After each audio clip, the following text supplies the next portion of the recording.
Thank you very much.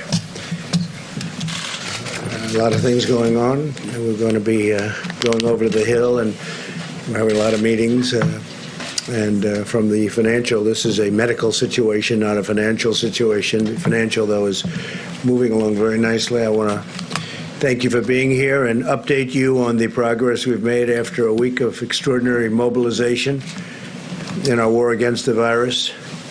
Governors, mayors, the businesses, charities, and citizens are all working with urgency and speed toward one common goal, which is saving American lives. We're in communication with foreign countries.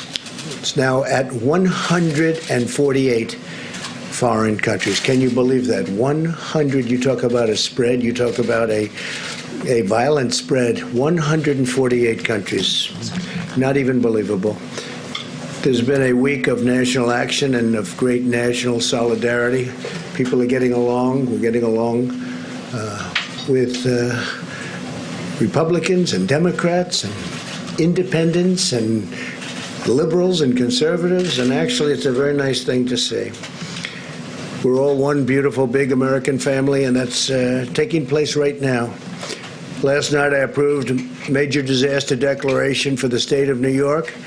I worked very closely with Governor Cuomo, and this is the first time in our nation's history that a president's used the Stafford Act to declare a major disaster in response to a public health crisis. Never happened before. I'm considering other areas where we may or may not be doing that, and working very closely with Gavin Newsom, governor of California, and others. We may be doing the same thing depending on their needs, depending on what they're asking for. It's been unprecedented action in New York, and we've had a tremendous federal response all over the country. And I want to thank all the people in the federal government and obviously in the state governments and local governments. We are working hard. Everybody is working hard. And the people standing alongside of me are working very hard. That I can tell you. We've also reached agreements with Canada and Mexico on new travel rules at our northern and southern borders to halt the entry of the Chinese virus while continuing trade and commerce. And we've had very good talks. With Prime Minister Trudeau, and today, this morning, with President Lopez Obrador. And we talked about joint measures that we're taking to prevent the spread of the virus in our countries and to temporarily suspend non-essential travel. We had a great conversation this morning, President of Mexico, and our close cooperation with Mexico and Canada will keep our people healthy, keep their people healthy, keep everybody safe. Yesterday, I had a call with 12,000 small businesses, representatives of these businesses. That's the engine of our country. People don't realize that. You know, you read all about the big ones, but these small businesses, when you add them up together, are really the engine, economic engine of our country.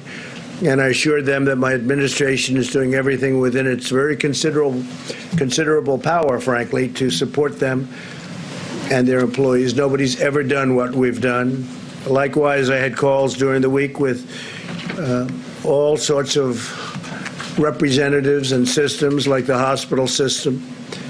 We spoke to many of the hospital systems throughout the country, nurses and doctors, representatives representing hundreds of thousands of nurses and doctors, airlines and cruise ship companies, the Business Roundtable, which was fully attended, and it's all of the top CEOs of our country and beyond, frankly. The businessmen of, really, these are world-styled businessmen. These are businessmen that control the biggest companies in the world.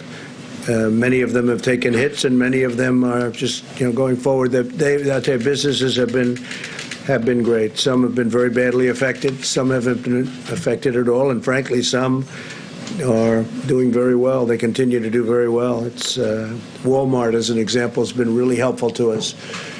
Doug McMillan, the head of Walmart, really helpful to us, and I guess I assume they're doing pretty well because people are certainly buying more than even a clip at Christmas by substantial numbers. Pretty amazing, but they're doing incredibly. They put on tremendous extra staff. You don't have empty shelves. A lot of things have happened that are very good. Restaurants, fast food executives, grocery stores, all retailers, literally all of them, in groups. And we spoke with the G7 leaders at length, as you know. You probably know about that.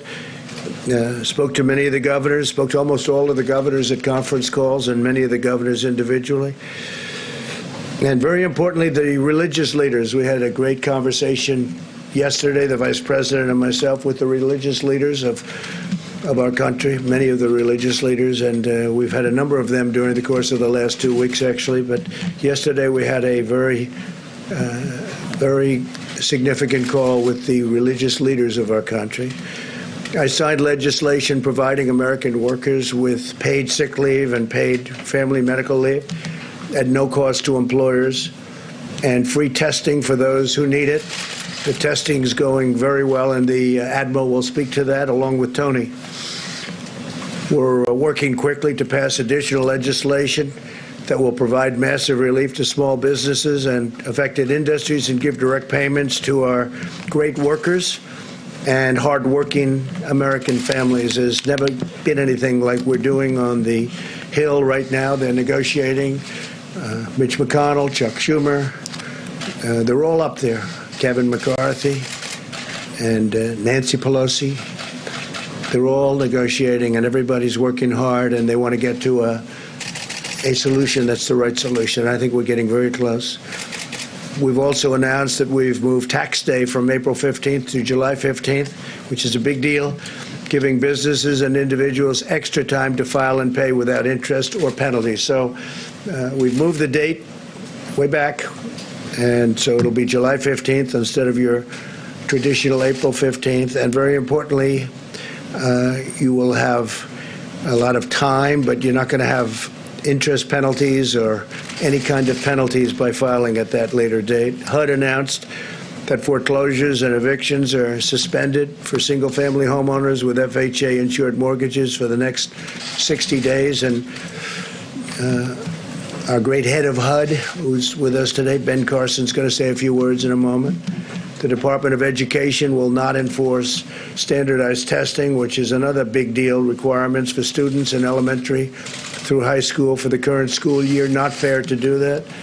So we are waiving that. I would imagine it's probably the first time ever that's been waived, but I think it's only fair to the students and to the parents of the students. It is also waiving interest and other things that we're discussing right now on federally held student loans, and directed that borrowers be allowed to suspend their student loan payments without penalty for at least 60 days. And we'll be talking about student loans, going to help the students. They're under a great burden right now, so we will be talking about that further, but we're waiving during the 60-day period various elements and very important elements on student loans, big subject. I signed an executive order invoking the Defense Production Act, as you all know, giving us powerful new authorities to help states, cities, and hospitals procure needed supplies. There's been a clear call to action to the private sector, and the call is made right here. It's been really pretty amazing what's happened with the private sector. They are really in sixth gear, I think, which has responded in full force, helping to produce and supply much-needed masks, swabs, sanitizers, ventilators, and everything else. There's a move on that's incredible right now. And by way of example, Hanes, everybody knows Hanes, great company, great consumer cotton products company, is retrofitting its manufacturing capabilities in large sections of their plants to produce masks. And they're in that process right now. And in my direction, the FDA has taken rapid steps to make these items available for medical use right now. I mean, most excitingly to me is what the FDA has done in order to get possibly a very successful number. It's not just one or two, number of therapeutics, medicines that can help people that are already sick, help people not get sick, And obviously, you know about the vaccine, and Tony will discuss that a little bit later, but the vaccine is moving along. But this is something that right now, this is what it's incredible. And what the FDA has done, and Dr. Stephen Hahn, who's highly respected, came as just a highly respected man. He's been fantastic. He's only been here for a couple of months, and he's gotten thrown into the swim of it, and he's really standing up. But the FDA has really moved mountains. I said it this morning. They moved mountains to get approvals on things that maybe work. We'll find out very soon. It won't take long. An example of the Pernod Ricard, which is this is really an example where we're repurposing alcohol. They went out and repurposed their alcohol production capabilities in Arkansas, Kentucky, Texas, and West Virginia to make hand sanitizer. And it's a big difference. And they've been unbelievable. They really have. Pernod Ricard. Their first delivery will be on Tuesday. It's going to go to various states. They're going to start, I think, in New York, and they're going to work their way around. They're making a tremendous amount of hand sanitizer at a very high level, too, by the way. We've activated the National Response Coordination Center to level 1. That's your highest level. This is the nerve center of all of our government response to crisis, and it's coordinating very closely with our nation's governors. Many of you were at the call yesterday with the governors, and I think you can see the relationship, and we've had numerous calls with governors, by the way, but the relationships are pretty amazing. They're loving what we're doing, and the coordination between the federal government and the governors, states, and even local has been pretty incredible. FEMA Administrator Pete Gaynor, who is with us, will soon be providing you with an update on the center's operations, and FEMA's been incredible. We got them involved last week, very much involved, and now they're involved nationwide. We've dramatically expanded telehealth so Americans can see a doctor without leaving home, something which more and more people are using, and now they're really using it, and now the ones that are using it are loving it. And I think we're going to change the way our country functions medically and probably in other ways because of what's going on right now. This will reduce the chance of infection and preserve hospital capacity, so it solves a lot of problems. Every American has a role to play in defending our nation from this invisible, horrible enemy. It really is. It's an invisible enemy. And we will be successful, very successful, hopefully very much sooner than people would even think. So we say stay at home and save lives. There's a time of shared national sacrifice, but it's also a time to treasure our loved ones and to take stock of what is most important, our faith, our families, our neighbors, and our great country. And I want to thank all of the incredible people of our country, the citizens of our country, that what you've done and the way you're responding has just been very special, something that we will never forget, that the history books will never forget. And we're going to have a great victory. We're going to be celebrating a great victory in the not-too-distant future. And I just want to thank everybody. And now I'll introduce our Vice President, Mike Pence, who's led the task force. And I will tell you this, he has not slept much, maybe a tiny bit, maybe a little bit, but not much. And he's done an incredible job. Mike, thank you. Please. Thank you, Mr.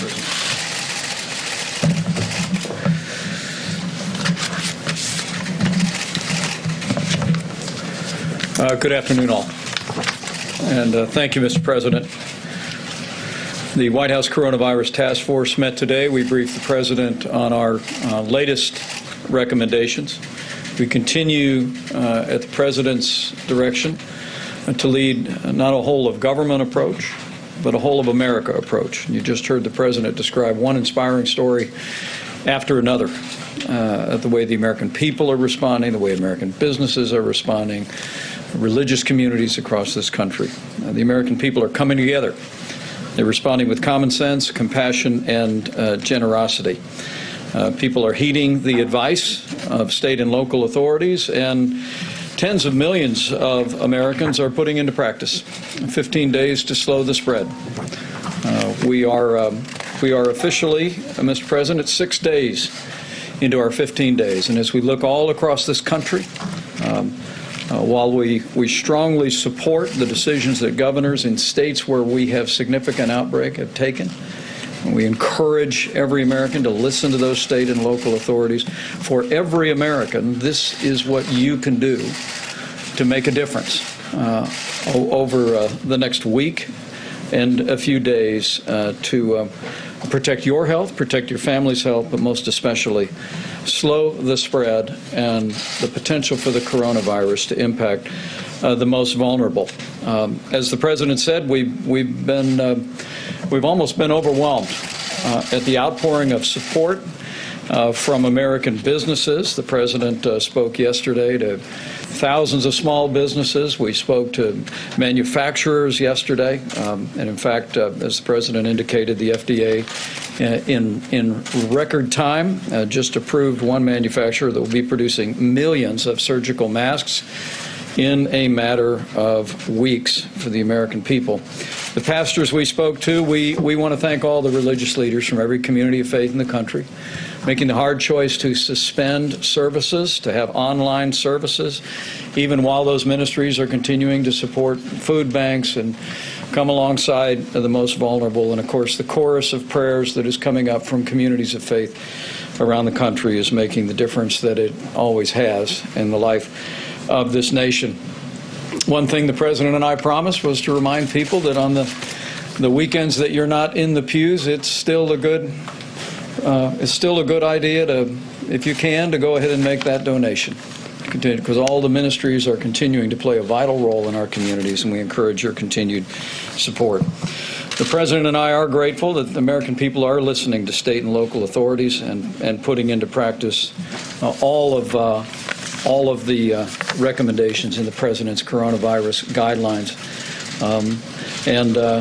As you will hear in just a few moments from Admiral Gua, testing is expanding rapidly across the United States of America. State-run drive-thrus are expanding across the country. And as you will hear detailed this morning, now more than 195,000 Americans and more who have been symptomatic have been tested. That number does not include county hospitals or healthcare labs around the nation, some 15,000 in number. And among the number of the more than 195,000 that have been tested, it's important to remember that only 19,343 at this moment have tested positive for the coronavirus. We continue to urge state and local health authorities to contact FEMA for all the latest developments and innovations in testing. But we want to remind Americans, as Dr. Fauci will emphasize in a moment, if you don't have symptoms, don't do a test. It is another way that the American people can make sure that we are preserving the resources that our healthcare workers need to minister and to support those who are dealing with the coronavirus and other illnesses. In a moment, Pete Gaynor will detail the efforts at FEMA. Since the President's national emergency declaration, we have FEMA in the lead, stood up the National Response Coordination Center, as the President said, and we are working closely, literally hour by hour, through FEMA, processing requests from states most impacted, like New York, Washington State, and California, and we'll continue to work very, very closely with those states through the very traditional means of federal emergency management at FEMA. Secretary Carson will describe decisive actions the President alluded to bring foreclosure relief to Americans. And on the subject of supplies, in a moment you will hear of not only the progress that we're making on testing, but on Monday we'll be detailing for the American people the progress that we are making on the President's strategy of procuring more personal protective equipment and medical supplies, allocating them through the system of FEMA, and continuing to urge conservation by Americans. In fact, I'm pleased to report to the President today that HHS just placed an order for hundreds of millions of N95 masks that will be being made available to healthcare providers across the country. On behalf of the President, we do renew our call for Americans to postpone elective medical procedures, including dental services. And remember, this is another way that you're going to make sure that medical supplies are available, because by postponing elective medical procedures, you're freeing up medical supplies for those dealing with the coronavirus. As the President mentioned, our team is on Capitol Hill as we speak, working with members of Congress in both political parties. They're making progress, by all accounts, on a bipartisan bill. They worked late into the night last night, started early this morning, and we are working to pass that legislation on Monday in both the House and the Senate. Now, on a personal note, many of you may have been made aware that a member of my staff has tested positive for the coronavirus. We learned of that late yesterday. I am pleased to report that he is doing well. He had mild cold-like symptoms for about a day and a half, has not been to the White House since Monday. Neither the President nor I had direct contact with that staff person. We worked immediately with the White House physician and the CDC. We've done all contact tracing. And while the White House doctor has indicated that he has no reason to believe that I was exposed and no need to be tested, given the unique position that I have as Vice President and as the leader of the White House Coronavirus Task Force, both I and my wife will be tested for the coronavirus later this afternoon. Let me say again how grateful the President and I are that every American has acted on the President's coronavirus guidelines. We are 6 days into 15 days that, as Dr. Fauci may well reflect in a moment, is an opportunity for us here on the footholds of this epidemic curve in our country to literally lower the impact in our nation and save lives. Every American can do their part to slow the spread, and we encourage you each to continue to do that. As the President says often, remember, we're all in this together. And also remember that for most Americans, the risk of serious illness from the coronavirus remains low. The reason we want to put into practice the President's coronavirus guidelines is because no American would want to inadvertently expose someone who is vulnerable, a senior with a serious underlying health condition, to the coronavirus with a potential threat. I did hear one story this morning, Mr. President, about a senior named Geneva Wood. She actually is at the Life Care Center in Kirkland, Washington. She is not only a grandmother, she is a great-great-grandmother, 90 years young, and she tested positive for the coronavirus on March 6th.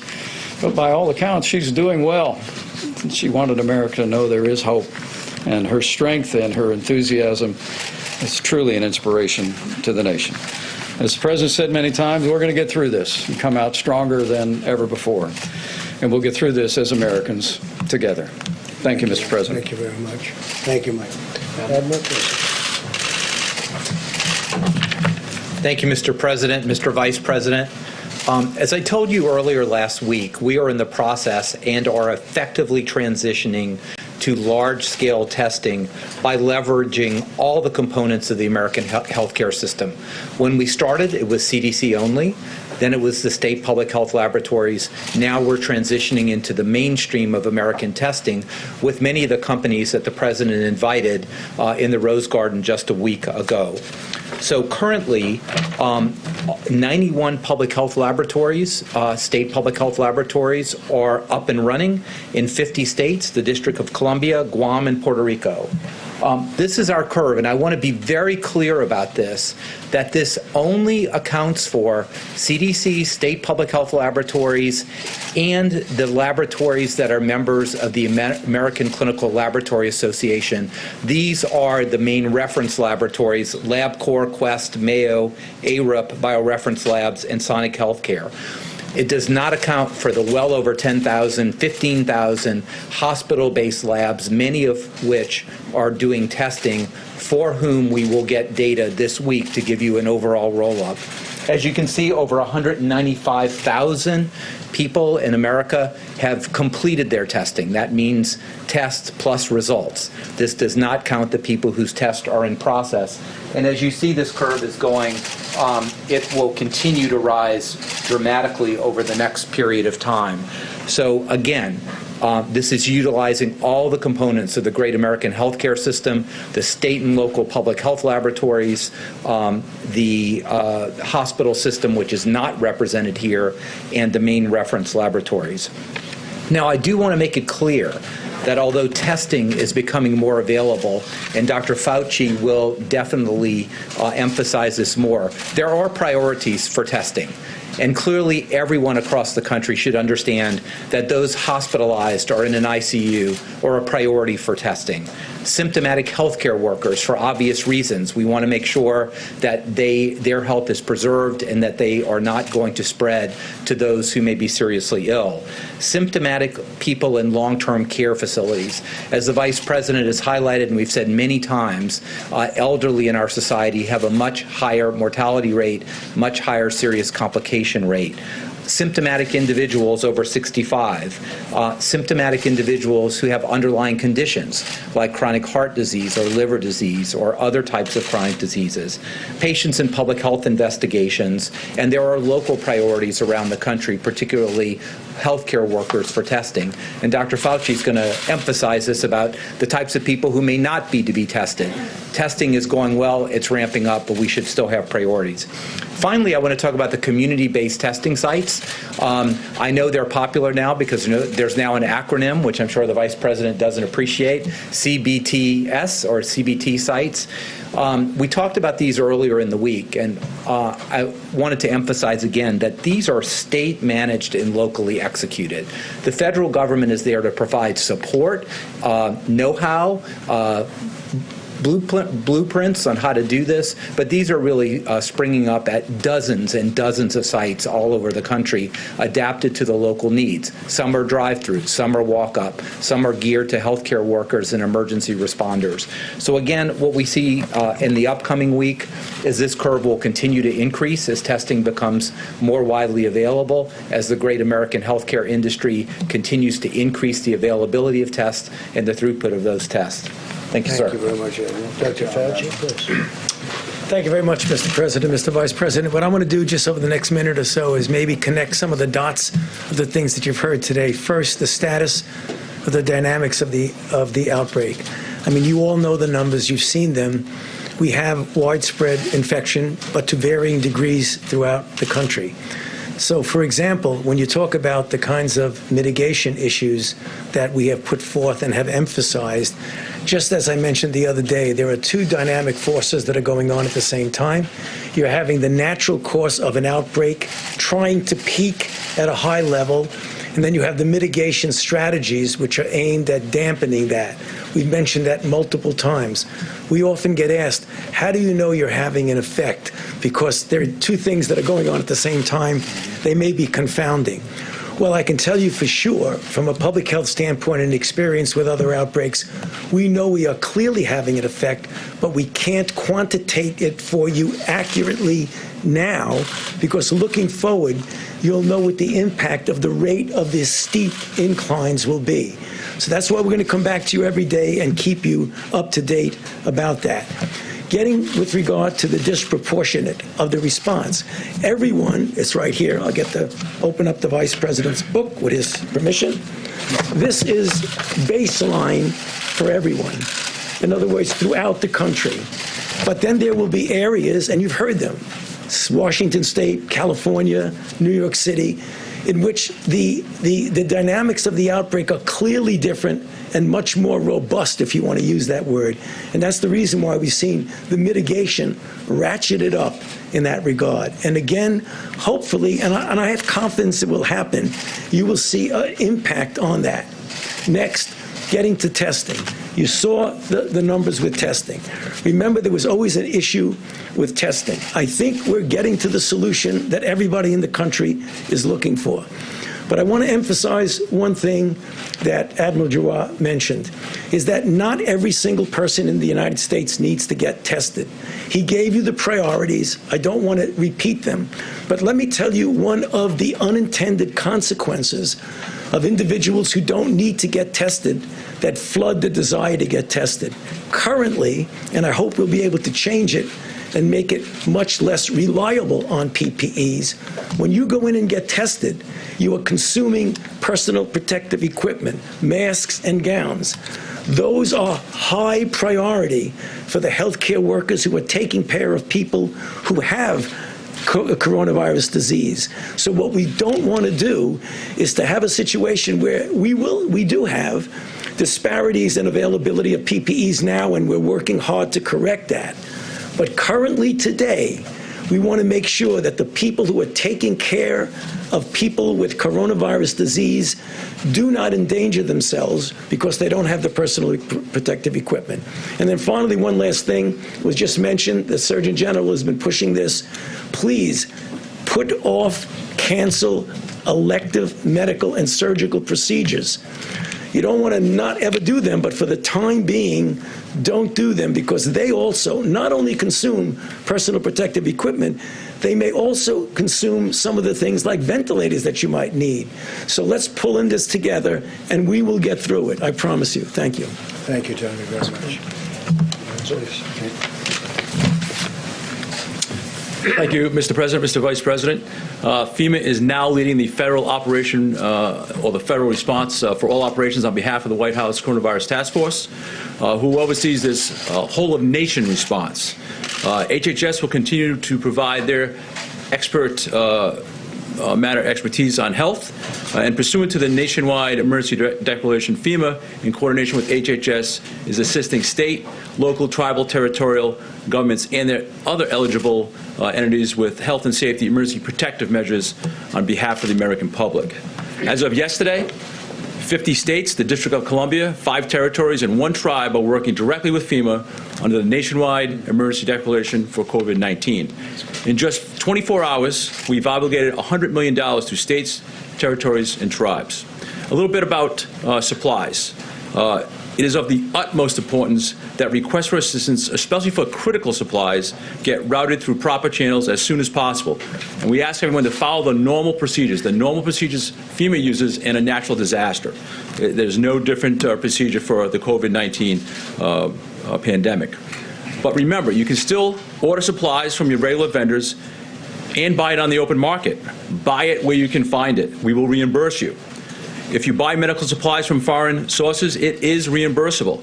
Buy America does not apply to the Stafford Act, except for Washington, D.C. and Puerto Rico. If you can't buy it on the open market, make a request through the FEMA system. Requests for assistance at the local and county level should first go to states, from states to the regional FEMA offices, and then from those offices right here in D.C., where the National Response Coordination Center is open and running. We are getting requests for masks, PPE, swab sets, test site supports, ventilators, hospital capacity assessments, and many more. We are in lockstep with HHS to answer these requests, but we will do whatever is necessary to get states, tribes, territories, and others what they need. And then finally, what we are doing here in Washington, D.C., again, this is a whole-of-government response. Like all emergencies, response is most successful when it is locally executed, state-managed, and federally supported. We can't say that enough. On Thursday, our federal partners fully integrated with our National Response Coordination Center, and additionally, all 10 FEMA regions across the country have been activated. The FEMA regional administrators will continue to coordinate closely with governors, state emergency managers, state public health officials to determine the type and level of support needed to respond to this dynamic threat. Thank you, sir. Thank you very much, Pete. Appreciate it. Ben, please. Well, thank you, Mr. President and Mr. Vice President, for your tireless leadership here. And I also want to thank the fellow task force members who have been working around the clock in a very patriotic way to serve their fellow Americans. You know, part of the American dream is having a home. And sometimes people say, well, what does housing have to do with health? It has everything to do with health, having a safe home. And that is the reason that the President has authorized the immediate cessation of foreclosure and eviction proceedings for American citizens, single-family forward mortgages, as well as reverse mortgages. And as you know, FHFA has also decided to do the same thing for 60 days. And the CFPB is very happy with all of this as well. And it's really all about helping our people, recognizing that they're being severely impacted by the coronavirus. And we've also asked the various servicers of mortgage loans to exercise forbearance for anybody who's having difficulty. It is important, if you're having difficulty, to actually contact the people who have made the loan, who established the mortgage, because it doesn't happen automatically.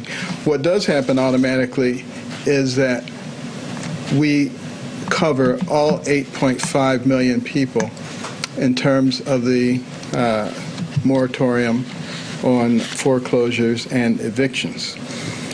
We want also for the PHAs to be protected.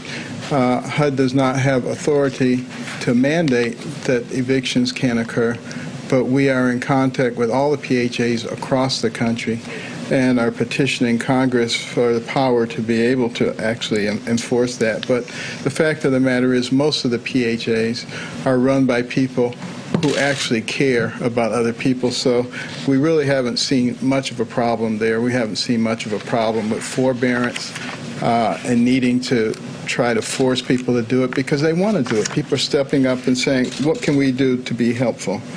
As far as housing choice vouchers, Section 8 is concerned, the April vouchers will be sent out next week. In May, vouchers are already being worked on.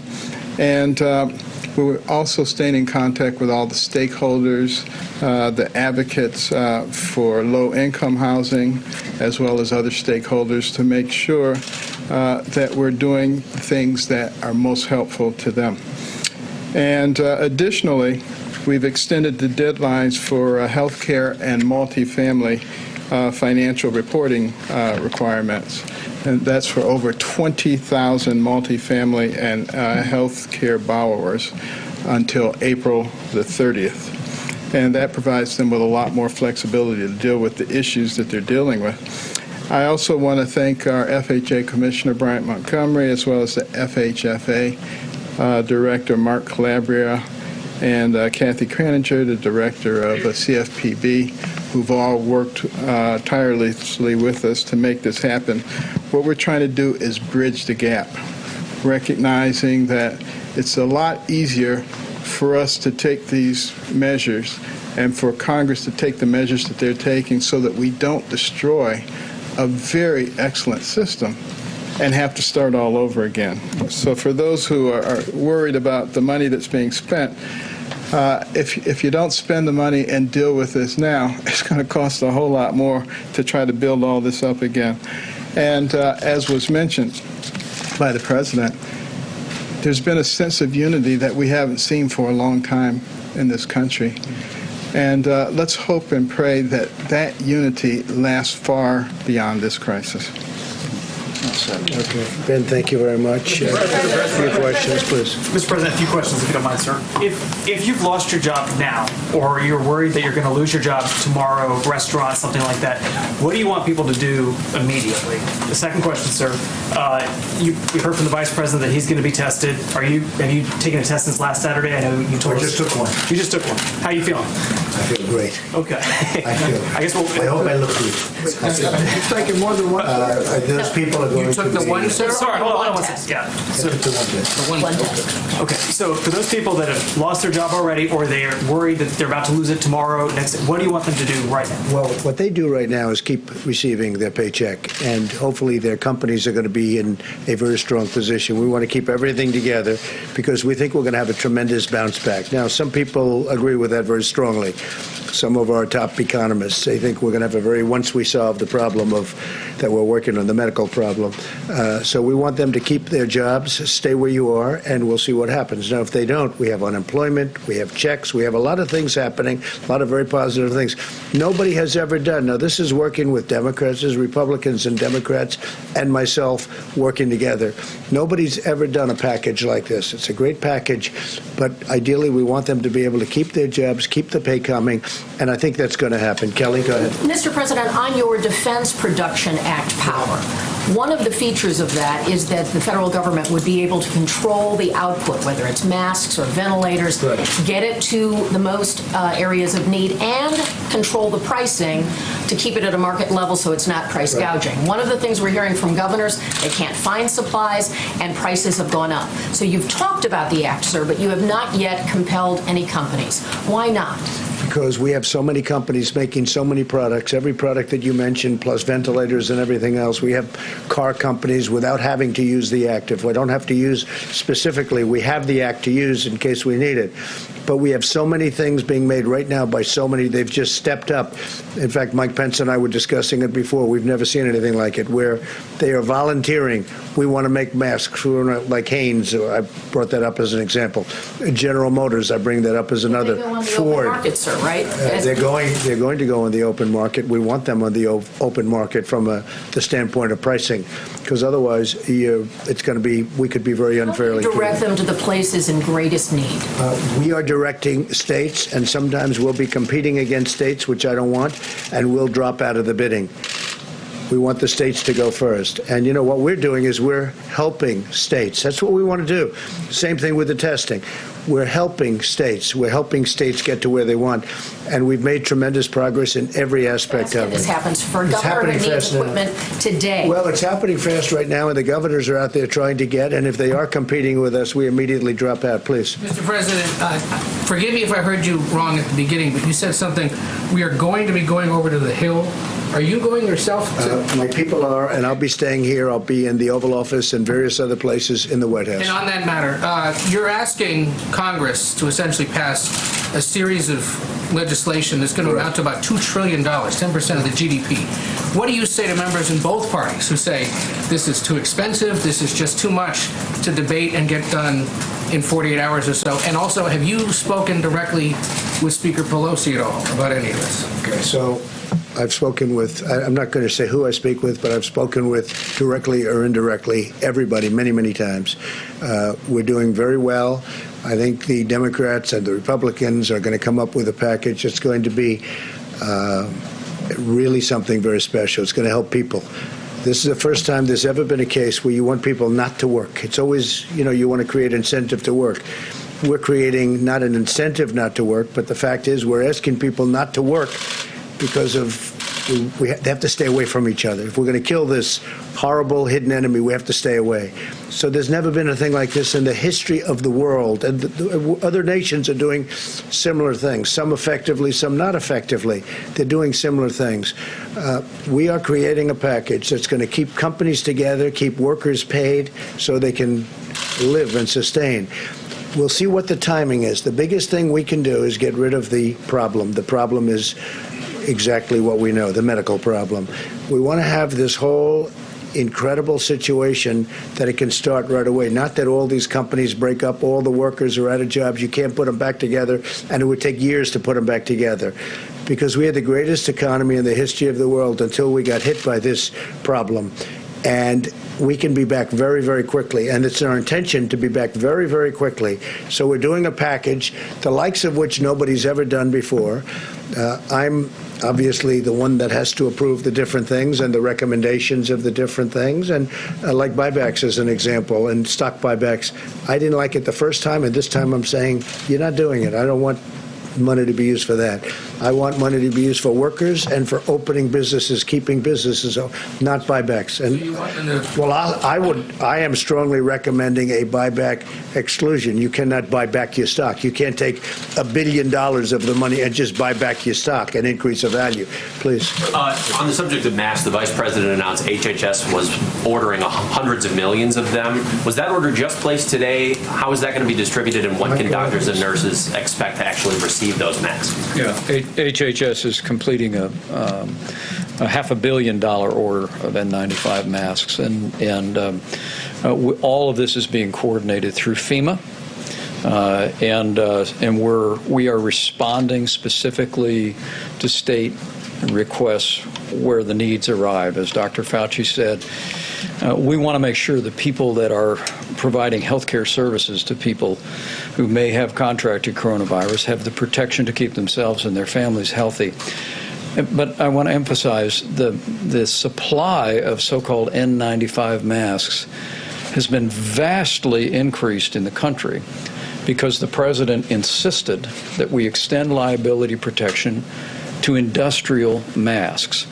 What all the experts told us early on was that industrial masks that are used on construction sites, the president's very familiar with from his past life, are perfectly appropriate to protect healthcare workers from respiratory illness.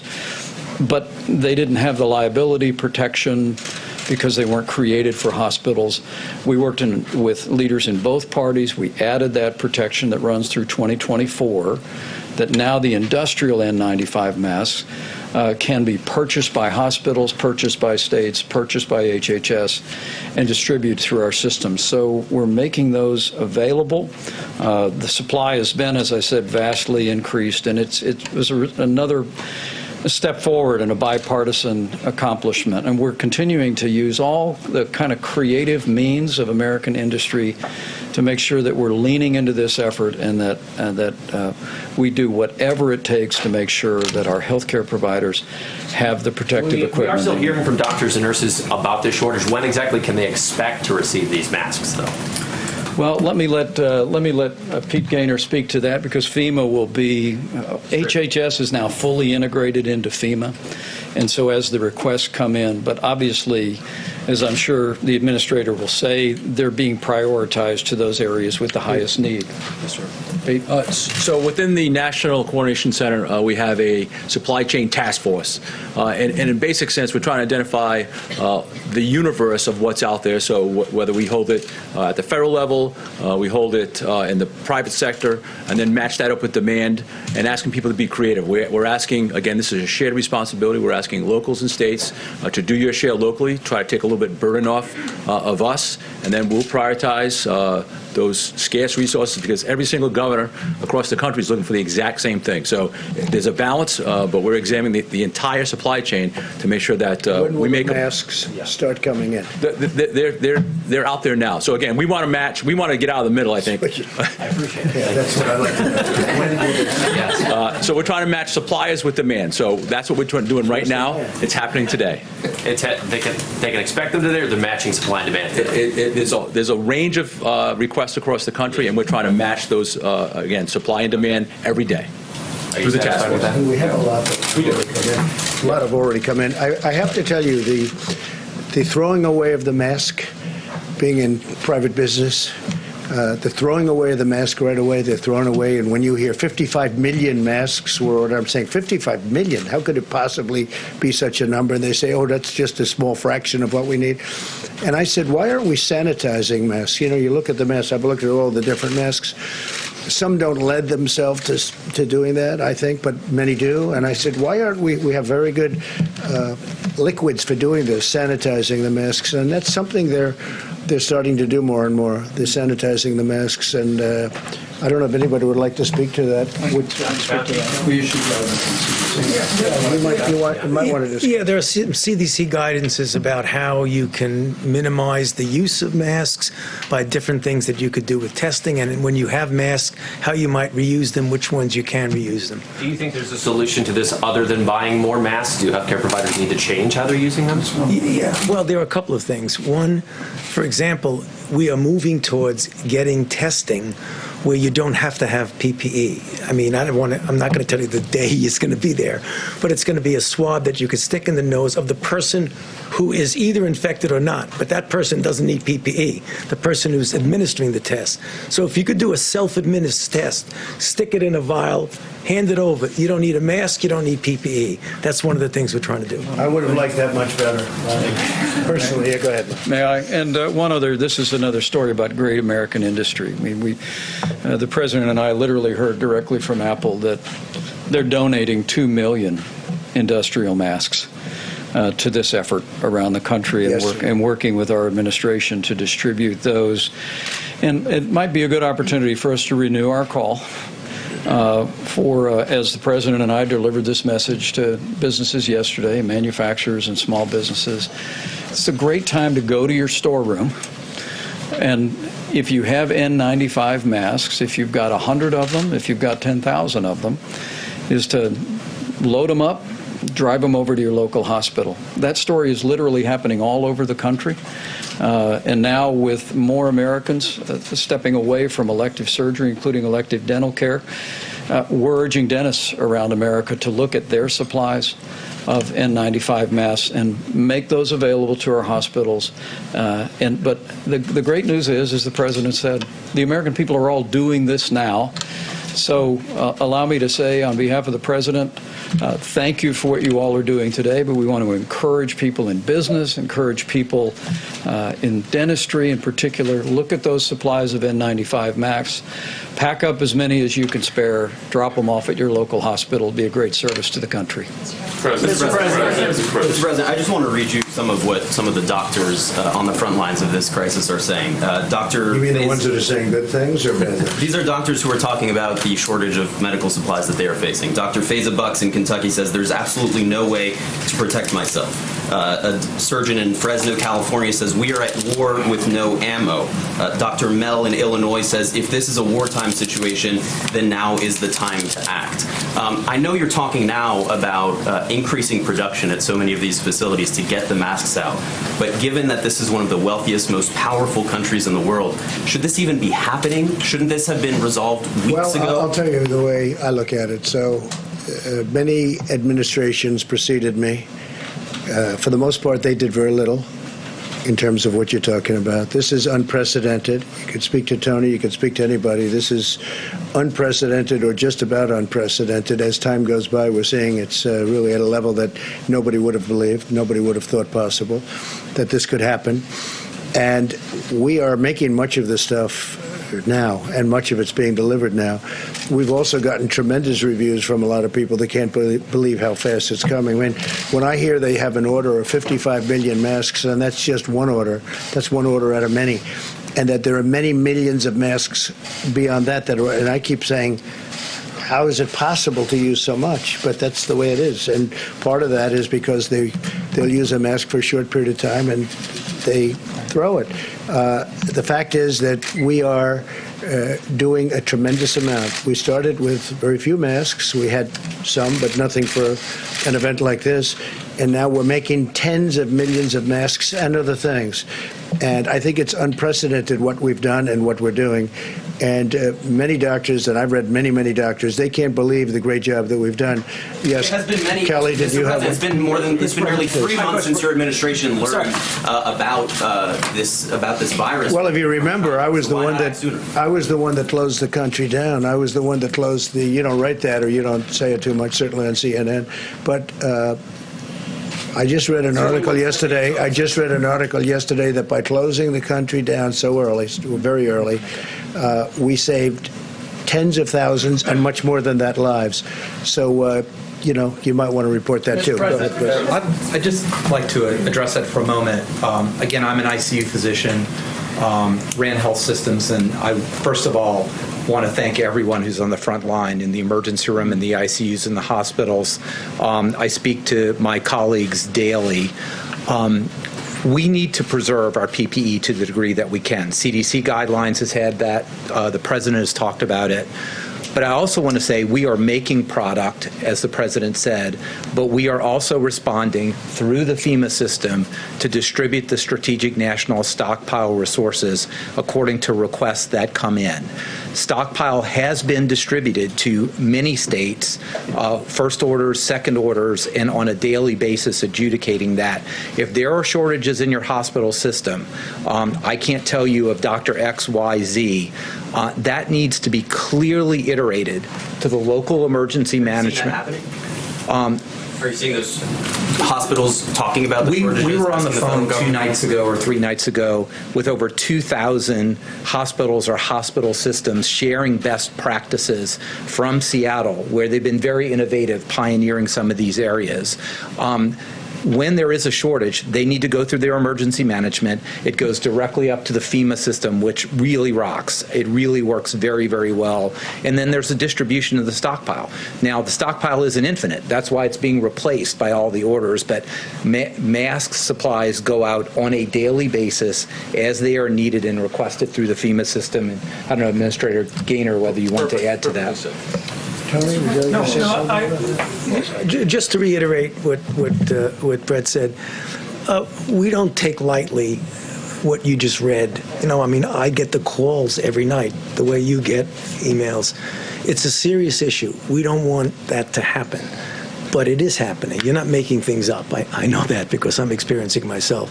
But what you just heard about the different avenues, some of which aren't even recognized, about how you can get help through the FEMA process, in addition to the large amounts of additional PPE that's coming into the system. We hope that very, very, very soon we're not going to get those kinds of real-life difficulties. Matter of weeks. Again, it seems like there's a question about the timeline here, and even FEMA can't quite answer what the timeline is. Days, weeks. Yeah. Sooner than weeks. It's going to be days. I would hope. We're going to try to make it days to the best possible way we can.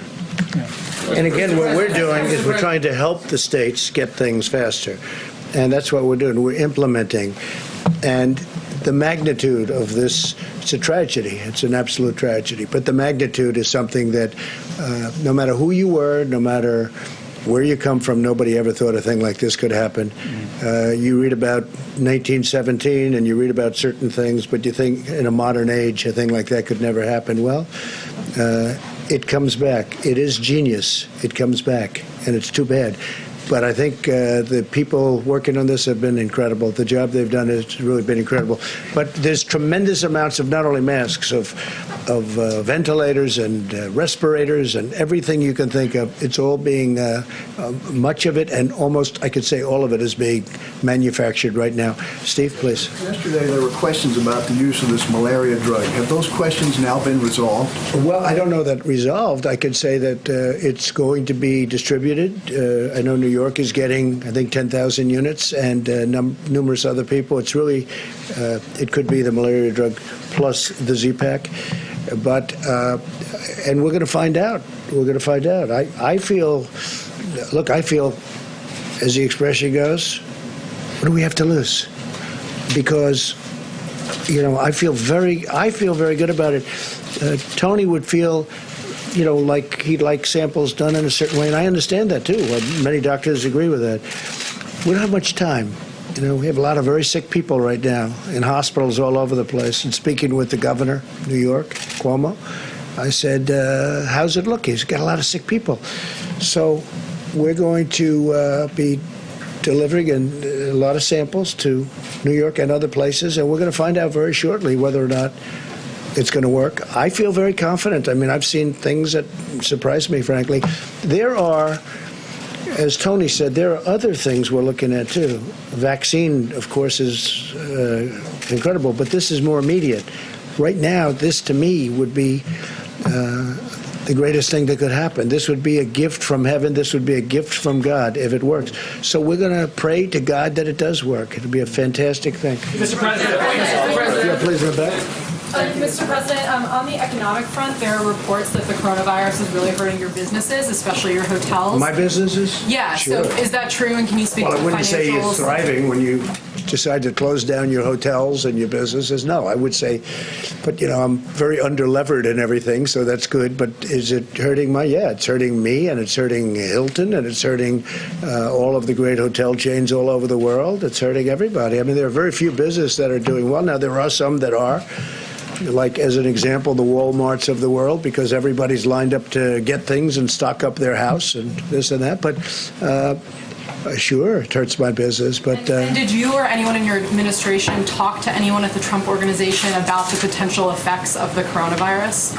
No, I didn't speak to anybody. I speak to my sons, but I talk about the coronavirus, but not as it pertains to my business. They basically follow the rules. When they say close them down in New York, we close them down, or wherever they may be. I actually have them all over the world. Well, you no longer And go when to they Mar-a-Lago when they say close them down, we close them down. What, Kelly? Will you no longer go to Mar-a-Lago or Bend-Stuy? Well, I have nothing planned at Mar-a-Lago, but right now I think Mar-a-Lago, I guess, I haven't even asked, but I imagine that's closed down just like a lot of other businesses in Florida. Would you, right? Go ahead. do you expect your family company to seek government assistance if it's eligible? I don't know. I mean, I just don't know what the government assistance would be for what I have. I have hotels. Everybody knew I had hotels when I got elected. They knew I was a successful person when I got elected, so it's one of those things. I guess I get paid $450,000 a year. I give it up.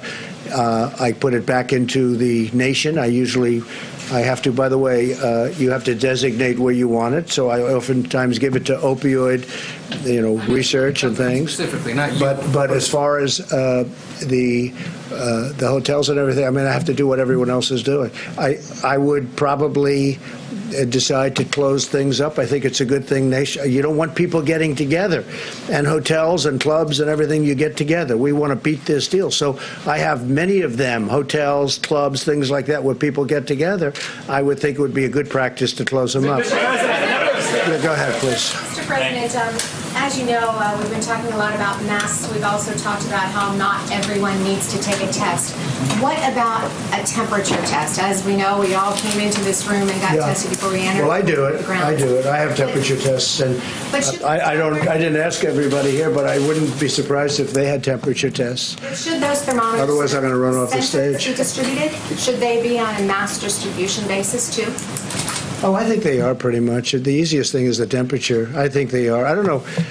Are you learning a lot from the temperature test, Tony? Could you maybe discuss that for a second? Yeah, I mean, they have a place. They're not infallible. I mean, there's so many ways to get around that. I mean, right now, every time, certainly here, every time I go into a different room, I get my temperature taken. But we see that on the outside, that some people are doing that. I took his temperature twice, actually. It was very low. There is a role for it under certain circumstances. What I don't see is a massive distribution of thermometers that are going to actually have a major impact on what I showed, what we need to do. Right. And I've seen things when Tony mentions thermometers. They aim something at your forehead, they stay this far away, boom, and they tell you what your temperature is. I said, I've never seen that before. I've learned a lot. It's incredible. Go ahead, the back corner. Pellegrino with OEM, thank you. This morning, the Washington Post ran a story suggesting that you delayed taking action on the virus in January and February. Dr. Fauci has indicated that your action in the Chinese travel ban helped America immensely. What do you say to the Washington Post? Well, I love whoever you're with. That's because I think that's such a nice question. No, I think the Washington Post covers us very inaccurately, covers me very inaccurately. I saw the story. I think it's a disgrace, but it's the Washington Post, and I guess we have to live with it. It's a very inaccurate, quiet. It's a very inaccurate story. From many people, I get a lot of credit for having closed our country very early to a very heavily infected country. China, unfortunately, China. I wish China would have told us more about what was going on in China long prior to us reading about it, even though the news isn't exactly disseminated. As you know, China kicked the Washington Post out of China, and they kicked the New York Times out of China, and I guess the Wall Street Journal. That's okay. I mean, that's what they do, and I think it's a terrible thing they did. But I also think it's terrible when people write inaccurately about you, and they write inaccurately about me every single day, every single hour. And by the way, your group really, I really think, and I just say fair, not good or bad. I think you write very fairly and do very fair reports about the great job that all of us are doing, that this group behind me is doing. It's so insulting when they write phony stories that they know are fake news, because they're not insulting me, they're insulting everybody, these incredible people that have worked so hard, so long, that are thinking about nothing other than this invisible enemy. They have done such an incredible job, and they will continue, and we're going to win, and there'll be a lot of celebration when we win. And we're going to win with as few lives lost as possible. That's the game. win with as few lives lost as possible.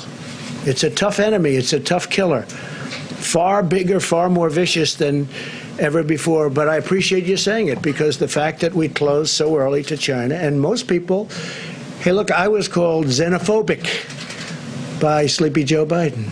I was called a racist by Democrats, a racist. I was a racist because I decided that I didn't want to have people that could hurt our country come in.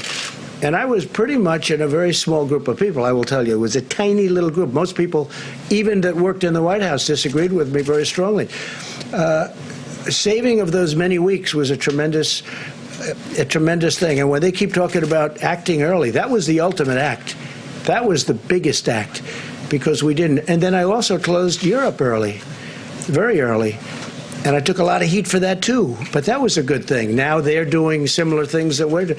So I didn't act late. I acted early. I acted far before anybody thought I should be. I took tremendous criticism from the various papers, from many of the papers. So I very much appreciate the question. It might have been more of a statement than a question, but whatever it may have been, I appreciate it very much. Mr. President, so a number of the states have kind of done these different measures. We've seen California order one thing, New York, just be similar. Do you want all of the states to do one uniform? No, they can do what they want to do. If California can get a mask sooner than we can get it for them, through all of the things we're able to do, I mean, we're going to end up with a big oversupply at some point. At some point, this is going away. And we're going to end up with a big oversupply. And you know what? In this case, that's going to be okay. But if Gavin can go out and order gowns faster, or masks, good masks faster, or other things faster, that's good. We do have a lot of, the coordination with the ships that we're sending in, as you know, the medical ships that we're sending in, and even cruise liners. We're going to be sending in probably cruise liners into some areas, in particular California and in particular New York. But if somebody can do something faster, if they can order that mask faster than us, I want them to be able to do it. Sorry about the rules, sir. So people can't leave their homes. That certain businesses. That we coordinate very much with them. Yes. You don't want all of those to be the same. Well, it doesn't have to be at this moment, because we have places in the country where, states where they have 2 people or 3 people, and those people are in quarantine, and you can't put on them what you're putting in New York, where you do have a tremendous problem. Yeah. I mean, we have large portions of the country, Middle America, where, they have a few people. So it may be a time, I hope that never happens, where we need to take very drastic action. But right now, that's not in the same ballpark. Yeah, go ahead, please. We're at day 6 into your 15 days of recommendations. Yes. A lot of people are following them. Some people are not. Yeah. Do you think the American people are doing enough right now to slow the I think they are, and some people are not, but I think they are. I think it's going to have a very profound effect. I mean, we'll know a little bit more on day 14 and 15, and we'll see. Once we get to we're going to see. We have to see what the result is. We want to flatten that out, and we're going to see what the result is. And I just want to say, I'm going to negotiate a very large transaction, and I've been negotiating it for 2 days. So I'm going to take 1 or 2 more questions, and then I'm going to leave it to Vice President Pence on the Hill, with the Hill, the various elements of the package. Steve, go ahead. There's a number of groups are calling for the postponement or cancellation of the Olympics. Have you given any third? No, I haven't. Look, we understand the difficulty of that, and he's a very good friend of mine. You take a look at Shinzo Abe. He's a great gentleman. He loves his country. We have an incredible relation. We just finished a trade deal with him, $40 billion trade deal with Japan. And Prime Minister Abe has a big decision to make. They have built one of the most beautiful venues I've ever seen. They're all ready to go. It's not late. It's not over budget. It was just done flawlessly, and it's beautiful.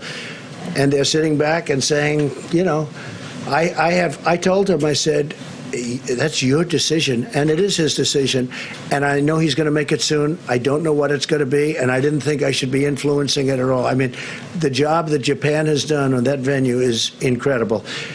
So, there are options, obviously, including delay, and maybe delay for next year, but that's totally up to them. We'll see what they do. Since this story keeps popping up, when did you first learn that this was going to be a problem?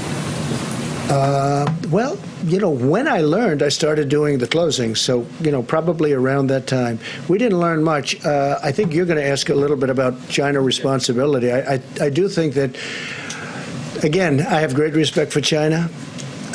I like China. I think the people of China are incredible. I have a tremendous relationship with President Xi. I wish they could have told us earlier about what was going on inside. We didn't know about it until it started coming out publicly. But I wish they could have told us earlier about, because we could have come up with a solution. Tony Fauci and all of the people, the talent that we have, would have loved to have had 3 or 4 months of additional time if you knew that this was going to be happening. They didn't have that time. They read about it in newspapers like everybody else. China was very secretive, okay? Very, very secretive. And that's unfortunate. With that, I have great respect for that country. I have great respect for the leader of that country and like him. He's a friend of mine. But I wish they were able to, I wish they would have told us earlier, Steve, that they were having a problem, because they were having a big problem and they knew it. And I wish they could have given us an advance warning, because we could have had a lot of things. As an example, some of the things that we're talking about where we order them as quickly as we can. If we had a 2 or 3 month difference in time, it would have been much better. Yeah, please. Can I follow up on that? Yeah. Because as you were saying, China was extremely secretive about this. Several of your advisors have been warning, have been critical of China. Secretary Pompeo was talking about it yesterday, and he had been saying so for quite some time. So why then, on January 24th, did you tweet that China has been working very hard to contain the coronavirus, that the United States greatly appreciates their efforts and transparency? Because it's true. Because it's true. China has worked very hard. China has lost thousands and thousands of people. Right? No, they weren't transparent. They were transparent at that time. But when we saw what happened, they could have been transparent much earlier than they were. A month after China. But China, just so you understand, China is not a beneficiary here. China has lost thousands and thousands of people. China has gone through hell over this. They've gone through hell, and I've had conversations with President Xi. I just wish they could have told us earlier. They knew they had a problem earlier. I wish they could have said that.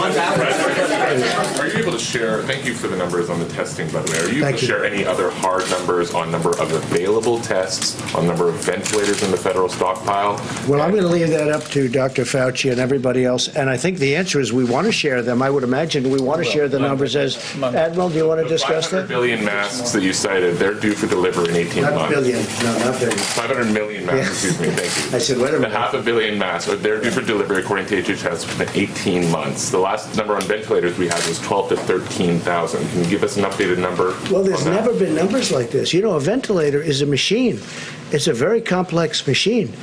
And to think that we have to order hundreds of thousands, nobody's ever heard of a thing like this. You know, when we had in the stockpile, we had thousands in a stockpile, thousands ready to go. That's a lot.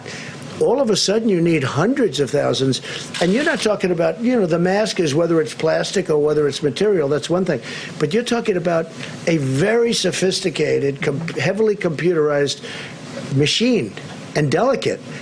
And you need hundreds of thousands of them. Nobody's ever heard of a thing like that. With that being said, General Motors, Ford, so many companies, I had 3 calls yesterday directly. Without having to institute, like, you will do this, these companies are making them right now.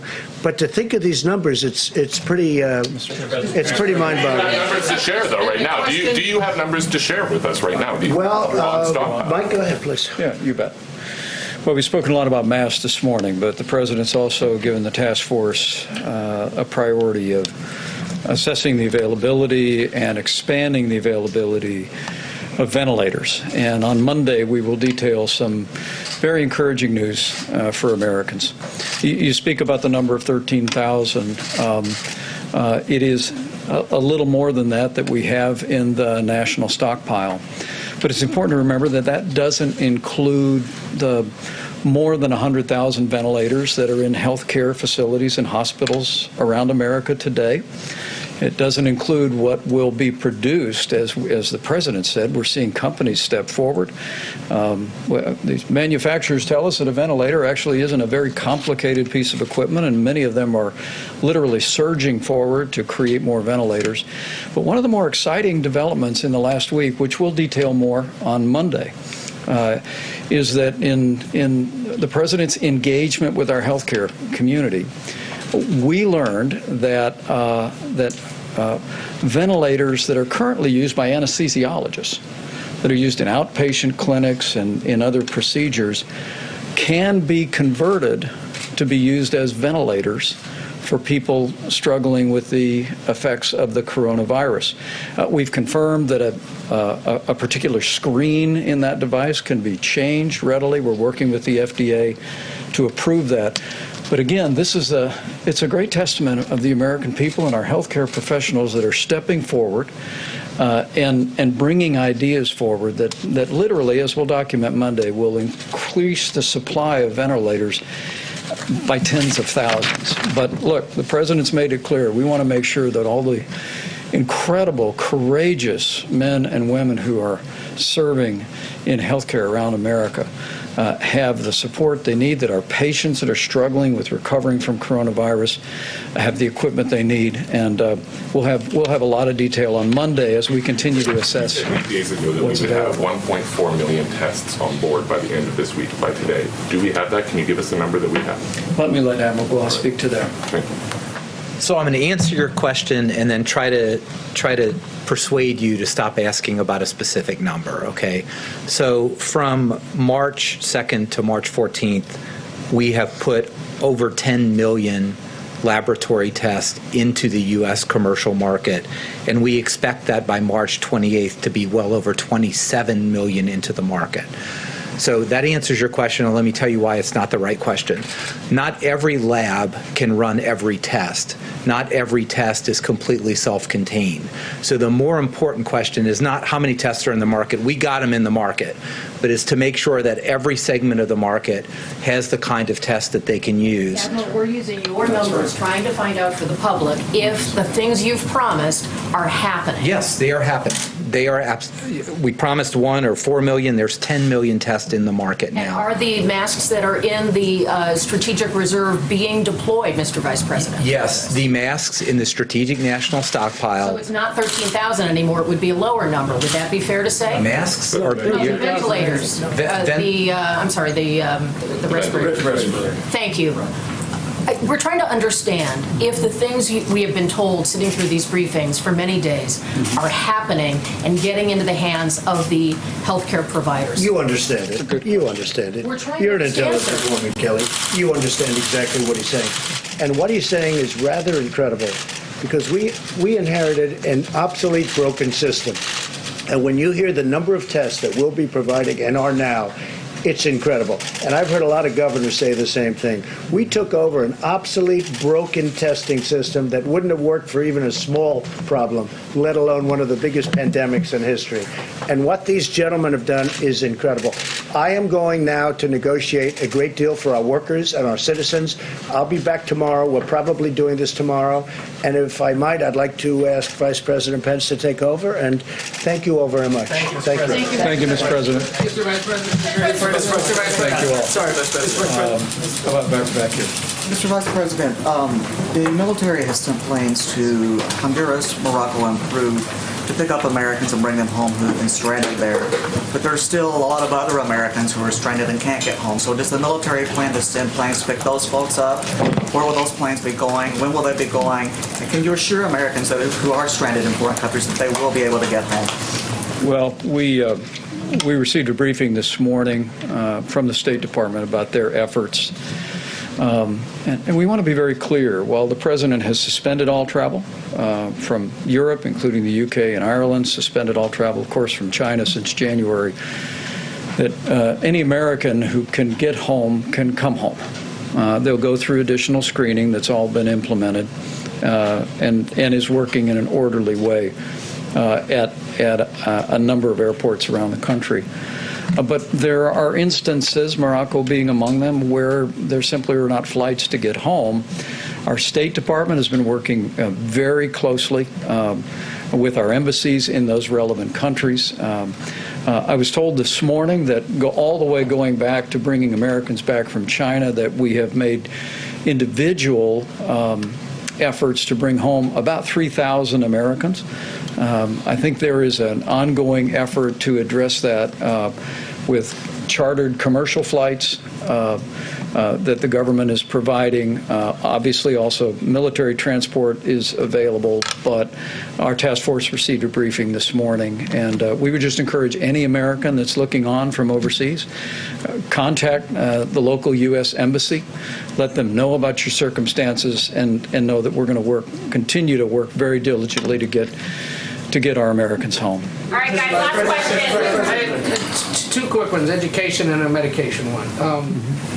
You guys have announced that standardized testing is essentially canceled in this country. To the tens of millions of students out there, their teachers and their parents who are sort of scratching their head wondering, well, what does that mean? Obviously, a lot of this is driven by local school districts, by the state. Is there any federal guidance on this? And if not today, could you have Secretary DeVos or somebody come and explain that to the millions who are literally sitting at home trying to figure out what exactly that means? Well, I think it's a terrific question, and we will bring Secretary Betsy DeVos here tomorrow or on Monday to address our efforts. The objective here was as people are embracing the president's 15 days to slow the spread, we have decisions by local school boards and local and state officials that have canceled school or suspended school for a time. And we wanted the Federal Department of Education to make it clear that the burden of standardizing testing, which back in my days as governor, I remember takes a number of days and sometimes up to a week to administer, is not going to be placed on schools. But we'll have the Secretary here to address that very specifically, and it's a very good point on your part. I mentioned I had a medication question, and I wanted to ask it while the President was here, because earlier he tweeted that there were two certain medications that when taken together, quote, have a real chance to be one of the biggest game changers in the history of medicine, and that they should be, quote, put in use immediately. Since he's not here, I can't ask him what he meant, but I'm wondering if Dr. Fauci or the Admiral could clarify if you have any sense of what he was talking about, and whether his 74.5 million Twitter followers should be taking medical advice from him or from someone else. The President brought together the top pharmaceutical companies in America and in the world a number of weeks ago, and they formed a consortium to work on a range of responses, beginning with therapeutics, which for a layman like me, that just means medicine to make you feel better. They're already going to work on that. We actually think, Dr. Fauci, I think there's some sense that our great pharmaceutical companies may actually be producing therapeutics that will give relief to Americans struggling with coronavirus as soon as this spring. We also challenge them to work together as rapidly as possible to develop a vaccine going forward. And as Dr. Fauci has indicated, we brought a vaccine to clinical trials now the better part of a week ago, the fastest time in history. Now, it's the first phase of the trials, and people should understand, as our health experts have described, that there'll be a period of as much as a year and a half before we can make those vaccines available. But as the President said at this podium, there is some anecdotal evidence that several existing medicines may have brought relief to patients struggling in China and in Europe. And the President has tasked the FDA to work very rapidly to allow what's called off-label use for those. One is a malaria medicine. But this morning, I think the President reiterated the hopefulness that he feels about this, that because these are medications that are time-honored and tested, they've been taken for many, many years, that we want to pursue, number one, making those available if someone's doctor believes that it's appropriate. The doctor would be able to prescribe that medicine even though that's not indicated. That's called an off-label use. But the other piece is, as Dr. Fauci said, and I'll yield to him, in deploying those medicines, we're working specifically with one state to do so in a way that represents a clinical trial. So it would not just be compassionate use, which the medicines are already being used for in some jurisdictions today, but also we could study it and determine the viability of it.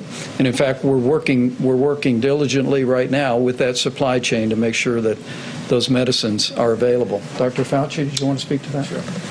You know, it's essentially what I said multiple times from this podium, is that when you have, first of all, we're trying to develop de novo drugs that are not yet out there, not approved, that ultimately would be effective. And the way you prove that is to do a randomized controlled trial to prove safety and efficacy.